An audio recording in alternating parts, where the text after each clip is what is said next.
नमस्कार दोस्तों, जनसभा न्यूज़ में आपका स्वागत है। दिन भर की फटाफट बड़ी खबरें निकल के आ रही है। पहली बड़ी अपडेट निकल के आ रही है। सांसी जाने के बाद पहली बार वायनाड का दौरा करने जा रहे हैं राहुल गांधी। कांग्रेस ने कसी कमर, 11 अप्रैल को होने वाली है रैली। अगली बड़ी अपडेट निकल के आ रही है। हरियाणा के सोनीपत में मस्जिद में घुसकर 9 लोगों पर हुआ हमला, वहीं 16 लोग आ गए हैं हिरासत में। अगली बड़ी खबर निकल के आ रही है। जमशेदपुर में आग के बाद पत्थरबाजी हुई और धारा 144 लागू, धार्मिक झंडे को लेकर हुआ बवाल। अगली बड़ी खबर निकल के आ रही है। आईटी के नए नियम को लेकर बीजेपी को घेरे हैं आकार पटेल। क्या कुछ बोला, सब जानेंगे एक एक करके विस्तार से। वहीं अगली बड़ी खबर निकल के आ रही है। हिंदू राष्ट्र पंचायत में मुसलमानों के खिलाफ खूब उबल रहा है या जहर, आह्वान किया है हिंदू जिला बनाने का। दिल्ली में पहला, बीजेपी हो रही है दरकिनार। इसी के साथ अगली बड़ी खबर निकल के आ रही है। बेरोजगारी और महंगाई जैसे मुद्दों पर फोकस करें, सदर पवार का निकल के आया है बड़ा बयान। वहीं 6वीं बड़ी खबर निकल के आ रही है। सोनीपत में नमाज पढ़ने गए मुस्लिम को खूब है पीटा, 10 लोग साथ में हुए हैं घायल। भारी बल में पुलिस बल तैनात हो गई है। अगली बड़ी खबर निकल के आ रही है। मूसेवाले के पिता ने कहा कि भगवंत मान सबसे कमज़ोर सीएम हैं और कांग्रेस की लगातार चल रही है पंजाब में गुहार। इसी के साथ 7वीं बड़ी अपडेट निकल के आ रही है। बिहार में सेकुलर सीएम को फैंसी ड्रेस पहनने से फुर्सत नहीं, ओवैसुद्दीन ओवैसी का रहा बड़ा बयान। अगली बड़ी खबर निकल के आ रही है। कर्नाटक में कांग्रेस की नैया पार लगाने जा रहे हैं नवजोत सिद्धू। जेल रिहा कर होने के बाद यह पहला दौरा होने वाला। इसी के साथ आखिरी के बुलेटिन में बात करेंगे। प्रधानमंत्री मोदी इस समय चर्च से लेकर दरगाहों का चक्कर क्यों काट रहे हैं सन 2024 के लोकसभा चुनाव से पहले। सब खबरें जानेंगे विस्तार से, लेकिन उससे पहले एक छोटा सा निवेदन, अगर आप हमारे चैनल पर नए तो चैनल को कर सब्सक्राइब, बेल आइकन जरूर दबाएगा देश दुनिया की फटाफट बड़ी अपडेट को पाने के लिए।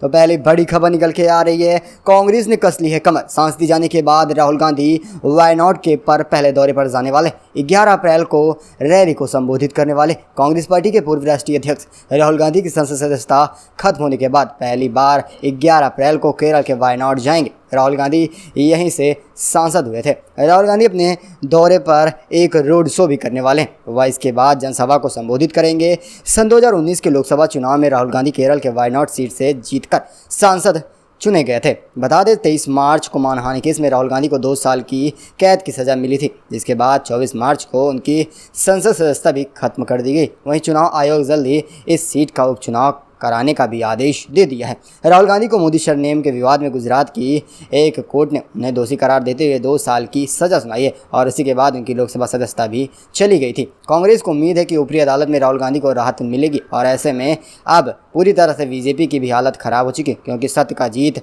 निश्चित है और राहुल गांधी वायनाड में पहुंचकर अब कांग्रेस का परचम लहराने वाले हैं और उपचुनाव का भी आगाज कर सकते हैं। इसी के साथ वो जनसभा को संबोधित करने वाले। अगली बड़ी खबर निकल के आ रही है। हरियाणा के सोनीपत में मस्जिद में घुसकर 9 लोगों को कर दिया गया है घायल, वहीं 16 लोग हिरासत में हैं। देश की राजधानी नई दिल्ली में सटे हरियाणा के सोनीपत जिले में एक गांव की मस्जिद में घुसकर हमले की खबर आई है।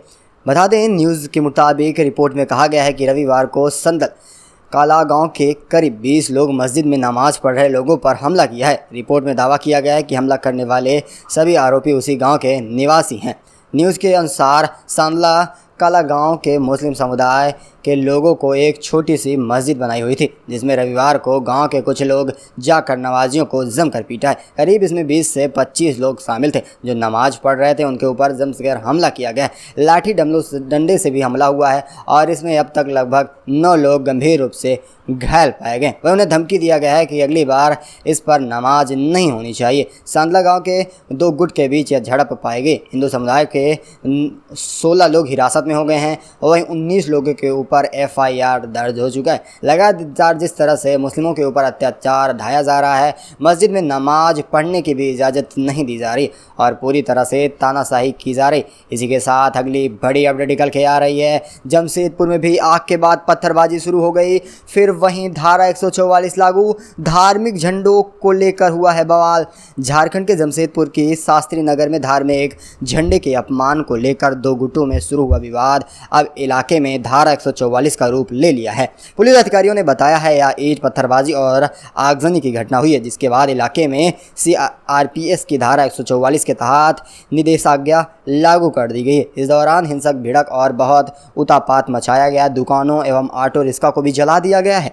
इसके बाद भीड़ तितर बितर करने के लिए आंसू गैस गोले का भी उपयोग किया गया है। अधिकारियों ने कहा है कि कदमा थाना क्षेत्र के शास्त्री नगर में कानून व्यवस्था बनाए रखने के लिए पर्याप्त पुलिस बल वहां पर तैनात कर दी गई है। उप संभागीय अधिकारी धलभूम पीयूष सिन्हा ने कहा है कि दंड प्रक्रिया संहिता वहां पर धारा 144 लगा दी गई है। पूर्व सिंहभूम जिले के उपायुक्त विजय जाधवा ने कहा है कि सामाजिक तत्व के शांति भंग करने की कोशिश की गई है, ऐसे में सभी के ऊपर धारा लगाई जाएगी और ऐसे में सभी को दोषी करार पाए जाने पर मुख्य सजा भी सुनाई जाएगी। रामनवमी के बाद लगातार पूरे देश भर में बवाल पे बवाल उठता आ रहा है। इसी के साथ अगली बड़ी खबर निकल के आ रही है। आईटी के नए नियम को लेकर फिर से मचा बवाल। वहीं आकार पटेल ने बीजेपी को है घेरा।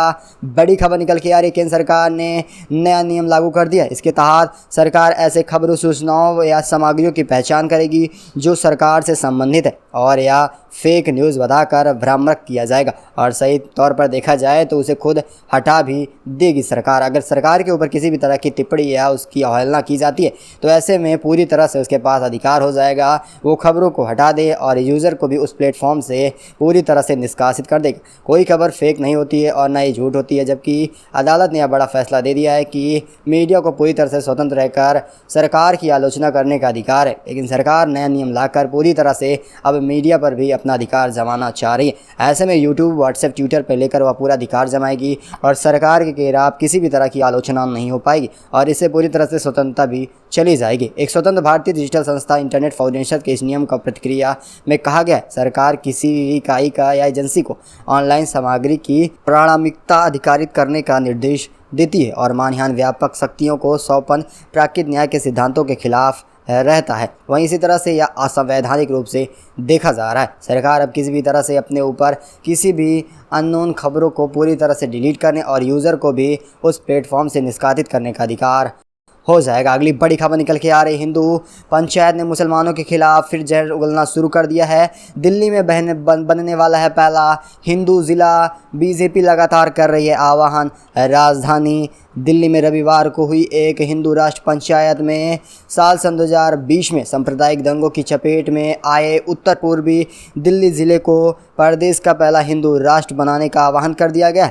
इसके साथ ही इलाके में निवासियों को अपने मकान अल्पसंख्यकों को बेचने के लिए पूरी तरह से अपील की जा रही है। भारतीय जनता यानी जो भी वहां पर अल्पसंख्यक हैं वो हिंदू समुदाय को अपना मकान बेच दें, यानी मुस्लिम समुदाय वाले अब हिंदुओं को अपना मकान बेचकर उस इलाकों को पूरी तरह से खाली कर दिया जाए। पूरी तरह से यह दबाव बनाया जा रहा है। वहीं भारतीय जनता पार्टी के नेता व यूनाइट फ्रंट के प्रमुख जय भगवान गोयल ने उत्तर पूर्वी करवाल गांव में इस हिंदू राष्ट्र जनसभा को संबोधित किया है। उन्होंने कहा कि अगर 5-6 साल में अगर हिंदू राष्ट्र नहीं बनता है तो मुस्लिम राष्ट्र तो ज़रूर बन जाएगा और हमें त्रिशूल लेकर सड़कों पर उतरना ज़रूरी है, नहीं आने वाली नस्लें मुस्लिम ही पैदा होने वाली। अगली बड़ी खबर निकल के आ रही है। बेरोजगारी जैसे मुद्दों पर फोकस करे कांग्रेस। सदर पवार का निकल के आया बड़ा बयान। एनसीपी प्रमुख सदर पवार ने रविवार को उन नेताओं को जमकर घेरा है जो प्रधानमंत्री नरेंद्र मोदी की डिग्री को लेकर सवाल उठा रहे थे। उन्होंने कहा कि देश में बहुत सारे ऐसे मुद्दे हैं जिन पर बात करने की कोई आवश्यकता नहीं है। पवार ने कहा है कि प्रधानमंत्री की मोदी से क्या मतलब है, पॉलिटिक्स कैसे कर रहे हैं ये देखिए। अगर आप उनकी डिग्री नहीं दिखा पाते हैं तब भी आप कुछ नहीं कर पाने वाले। सदर पवार ने रविवार को मीडिया से बात करते हुए कहा है कि कुछ पार्टियां पूरी तरह से बेवकूफ़ जैसा काम कर रही हैं। उन्हें बेरोजगारी, कानून व्यवस्था और महंगाई जैसे मुद्दों पर बात करनी चाहिए, जबकि वह खुद ही उससे ध्यान भटकाती आ रही हैं और डिग्री के फिजूल के बयानों में बयानबाजी करती आ रही। ऐसे में सरकार को एक नया मौका मिलता आ रहा है, क्योंकि वह महंगाई से जिस तरह से आम जनता की कमर तोड़ रही है उसकी कोई बात ही करने वाला नहीं है। सदर पवार ने कहा है कांग्रेस को ज़्यादा कर निशाने पर लेकर उन्होंने कहा कि अगर कांग्रेस महंगाई और बेरोजगारी मुद्दे पर बात करे तो आने वाले चुनाव में उसके लिए कुछ ज़्यादा ही ठीक होने वाला। अगली बड़ी खबर निकल के आ रही। मूसेवाले के पिता ने बोला है कि भगवंत मान सबसे कमज़ोर सीएम है, कहा यहाँ पर कांग्रेस की ज़रूरत है। बड़ी खबर निकल के आ रही है। पंजाब सिंह सुखदीप सिंधु यानी सिद्धू मूसेवाले के पिता बलकौर सिंह और वहीं मां चरण कौर ने एक जनसभा के दौरान कहा कि भगवंत मान सबसे कमज़ोर सीएम साबित होते नजर आ रहे हैं। बसिंडा के जेल में कैदियों ने अपना वीडियो खुद ही वायरल कर दिया और उनके पास कैसे इंटरनेट की सुविधा मौजूद हो रही है और कैसे उन्हें फ़ोन मिलता है। यही बात हम बार बार भगवंत मान और पंजाब की सरकार से पूछना चाहेंगे कि किस तरह से ये कमज़ोर हो गई है, जो कैदियों को फ़ोन से लेकर इंटरनेट की सुविधा मुहैया करा रही है। इस पर बिना देरी किए इसके खिलाफ मुकदमा दर्ज होना चाहिए। लगातार लॉरेंस एक के बाद एक इंटरव्यू देकर सरकार को पूरी तरह से निष्कासित करता आ रहा है और सरकार भी चुप्पी साधे बैठी हुई है।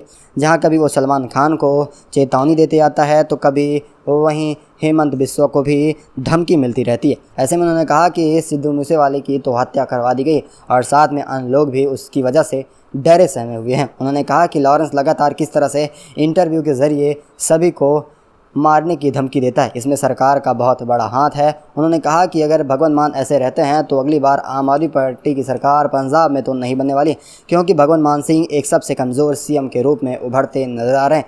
अगली बड़ी खबर निकल के आ रही है। होठों को चूमा है, जीभ सक करने को कहा, फिर से विवादों के बीच आ गए हैं दलाई लामा। बड़ी खबर है, दलाई लामा का एक फिर से विवाद रूप वीडियो वायरल हो गया। इस वीडियो में एक नाबालिग लड़के के वोट पर किस करते नजर आ रहे हैं, उसके बाद इस बच्चे से अपनी टंग सक करने के लिए भी कहते हैं। वीडियो सामने आते ही फिर से विवाद शुरू हो गया। इसको लेकर लोग सोशल मीडिया पर धर्मगुरु की जमकर आलोचना कर रहे हैं। ट्विटर पर इस वीडियो पर यूज़र गुस्से में भर आए हैं और अपना रिएक्शन भर भर कर दे रहे हैं। बता दें, यह पहली बार नहीं है जब दलाई लामा विवादों में घिरे हों। लगातार एक के बाद ये तिब्बत को लेकर भी विवाद और चीन भारत के विवादों में भी घिरते नज़र आ रहे हैं और एक बार ये नाबालिग लड़के के साथ ये बड़ी हरकत के बीच विवादों में घिरते नज़र आ रहे हैं। अगली बड़ी खबर निकल के आ रही है। एक बार फिर असदुद्दीन ओवैसी भड़के हैं सीएम नीतीश को लेकर। कहा, सेकुलर की बात करने वाले फैंसी ड्रेस से फुर्सत पाएंगे तो कुछ बात होगी ना।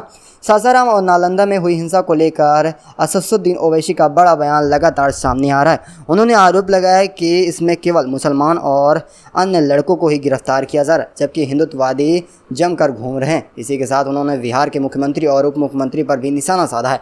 उनका कहना है, एक तरफ जहां पुलिस हिंदुत्ववादियों को जेल भेजने के बजाय मुसलमान लड़कों को गिरफ्तार कर रही है, वहीं दूसरी तरफ सेकुलर सीएम और डिप्टी सीएम फैंसी ड्रेस कुर्ते पैजामे पहनने में लगे हुए हैं। अपने ट्विटर पर एक फ़ोटो शेयर करते हुए उन्होंने कहा है किस तरह से तेजस्वी और उनके सीएम जी चूड़ीदार कुर्ता पैजामा पहनकर फैंसी ड्रेस का प्रचार करते आ रहे हैं और फिर वो सासाराम और नालंदा में हुई हिंसा को कैसे याद रख सकते हैं जो अपने फैंसी ड्रेस पर इतना ध्यान दे रहे हैं। अगली बड़ी खबर निकल के आ रही है। कर्नाटक में भी जाने वाले हैं नवजोत सिद्धू। पहली बार होगी जेल के बाद ये रैली। वहीं से कांग्रेस की लगाने वाले हैं नैया पार। बड़ी खबर है, क्रिकेटर से राजनेता बने नवजोत सिद्धू को जेल से रिहा होने के बाद पहला राजनीतिक असाइनमेंट मिलने वाला है, यानी वो भी अब कांग्रेस के साथ कर्नाटक और इसी के साथ वो चुनावी प्रचार में अब फिर से प्रवेश लेने वाले हैं। कांग्रेस सूत्रों के मुताबिक कांग्रेस उन्हें जल्द ही कर्नाटक चुनाव अभियान में सक्रिय राजनीति में उतार सकती है। सिद्धू की दक्षिण राज्य में प्रचार करने की पूरी संभावनाएं जताई जा रही और जेल से आने के बाद वह सोनिया से लेकर प्रियंका राहुल गांधी से भी मुलाकात कर चुके हैं। वहीं उन्होंने बड़ा ऐलान कर दिया है कि राहुल गांधी एक क्रांतिकारी नेता साबित हो रहे हैं और वहीं सत्ता पक्ष की राजनीति में नाक में दम कर रख दिए। कर्नाटक विधानसभा में आने वाले महीने में शुरुआत में चुनाव होने वाला है। ऐसे में अब लगातार प्रचार प्रसार की बातों पर जोर दिया जा रहा है। वहीं नवजोत सिद्धू ने बड़ा ऐलान कर दिया है कि नैया पार इस बार लगेगी कर्नाटक में कांग्रेस की और साफ तौर पर वहीं पर प्रचार से आगाज करेंगे इस बार नवजोत सिद्धू। अगली बड़ी खबर निकल के आ रही है। चुनाव आते ही घबराते नजर आ रहे हैं प्रधानमंत्री और भाजपाई लगातार मंदिर छोड़कर चर्च और दरगाहों पर नजर आ रहे हैं इस बार प्रधानमंत्री। बड़ी खबर है, अगले साल होने वाले लोकसभा चुनाव से पहले बीजेपी अब खुद को सबका साथ सबका विकास चाहने लगी और इसी कड़ी में रविवार को ईस्टर के मौके पर प्रधानमंत्री नरेंद्र मोदी दिल्ली स्थित स्कैड हर्ड चेस्टरा पर पहुंचे थे और उनके अलावा उनके मंत्री भी शामिल रहे थे। केंद्रीय मंत्री मुरलीधर केरल के वहीं विशप मुलाकात की थी। इसी के साथ उन्होंने अब चर्च और दरगाहों पर भी जाना शुरू कर दिया। वहीं बीजेपी ने एक बड़ा ऐलान कर दिया है यूपी में कि अब सभी दरगाहों पर मुस्लिम नेताओं के जरिए वहां पर कव्वालियां कराई जाएंगी। ऐसे में जैसे ही यूपी का लोकसभा चुनाव आता है ऐसे में भाजपा सक्रिय नजर आने लगती है और वह जगह जगह पर अल्पसंख्यक मुस्लिम समुदाय को साधने में लग जाती है और पूरी नज़र उसकी वोट पे रहती है। वोट मिलते ही वह फिर से मुसलमानों को भूल जाती है और सेकुलरम की बात कर लगातार मुस्लिमों को निशाना बनाया जाता है और एक बार फिर प्रधानमंत्री मंदिरों की जगह अब चर्च और दरगाहों पर नज़र आने लगे। दरअसल आप क्या सोचते हैं, अपनी राय कमेंट के माध्यम से ज़रूर बताइएगा। अगर आप भी मानते हैं कर्नाटक में बदलाव की लहर दौड़ रही है तो इस वीडियो को लाइक कर देना और चैनल को सब्सक्राइब करना। मिलेंगे आपको अगली बड़ी खबर में, तब तक के लिए जय हिंद जय भारत।